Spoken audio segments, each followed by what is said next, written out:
جماعت پنجم مضمون ماحول کا مطالعہ حصہ دوم سبق نمبر 5 انسان کی پیش رفت ہنرمند انسان سے جدید انسان تک۔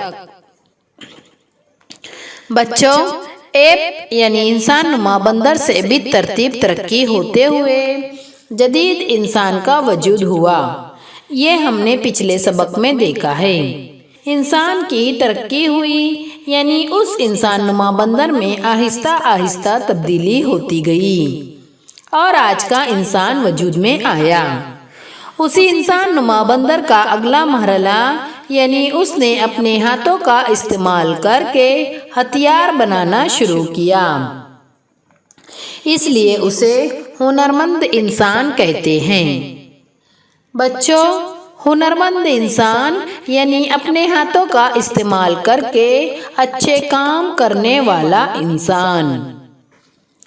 جس انسان نے اپنے ہاتھوں کا استعمال ہنرمندی سے کیا اسے ہنرمند انسان کہتے ہیں۔ آپ نے کبھی کمہار کو مٹکے بناتے ہوئے دیکھا ہے؟ وہ جس طرح اپنے ہاتھوں کا استعمال کر کے گھومتے ہوئے پہیے پر برتنوں کو مخصوص شکل دیتا ہے، یعنی وہ اپنے ہاتھوں کا استعمال ہنرمندی سے کرتا ہے۔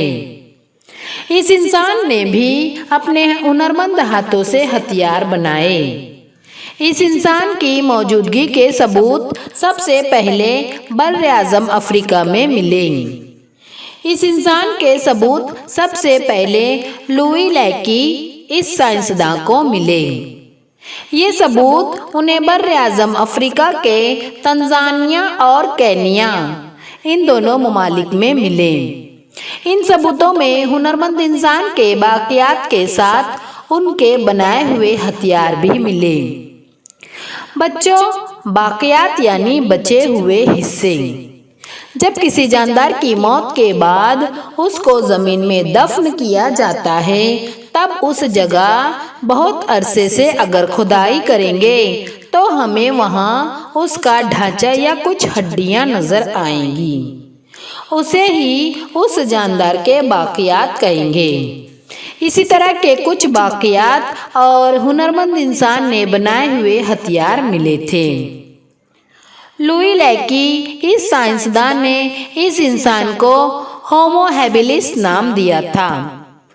لاطینی زبان میں لفظ ہومو کا مطلب انسان اور ہیبلس کا مطلب ہے ہاتھوں کا ہنرمندی سے استعمال کرنے والا۔ ہنرمند انسان دونوں پیروں پر کھڑا ہو کر چل سکتا تھا، لیکن اس کی ریڑھ کی ہڈی بالکل سیدھی نہیں تھی بلکہ اس میں معمولی سا کھم تھا۔ آپ نے کسی بوڑھے انسان کو دیکھا ہوگا، ان کی عمر بڑھتی ہے تب ان کی ریڑھ کی ہڈی میں کھم آتا ہے جس سے وہ تھوڑا جھک کر چلتے ہیں، لیکن ہنرمند انسان میں بنیادی طور پر ہی ریڑھ کی ہڈی میں کھم تھا۔ اس انسان کا دماغ جسامت میں ایپ بندر سے بڑا تھا، لیکن اس کے چہرے اور ہاتھوں کی خصوصیات کچھ حد تک ایپ بندر جیسی ہی تھی۔ ہنرمند انسان نے جو ہتھیار بنائے تھے وہ ہتھیار بڑے جانوروں کے شکار کے لیے کارآمد نہیں تھے۔ ان کا استعمال وہ صرف گوشت کو کھرچنے اور ہڈی پھوڑ کر اس کا گودا حاصل کرنے کے لیے ہی کر سکتا تھا۔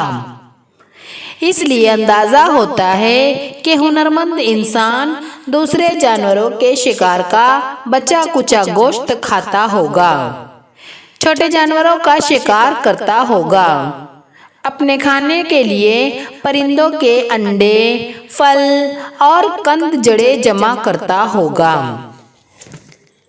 سیدھی پشت والا انسان۔ انسان کے ارتقاء میں ایک اہم مرحلہ سیدھی پشت والا انسان۔ ایریکٹس کا مطلب ہے سیدھا کھڑے ہونے والا، اس لیے اسے ہومو ایریکٹس نام دیا گیا۔ وہ ہنرمند انسان کے مقابلے میں زیادہ ذہین تھا اور گروہ میں رہتا تھا جس طرح ہم انسان رہتے ہیں۔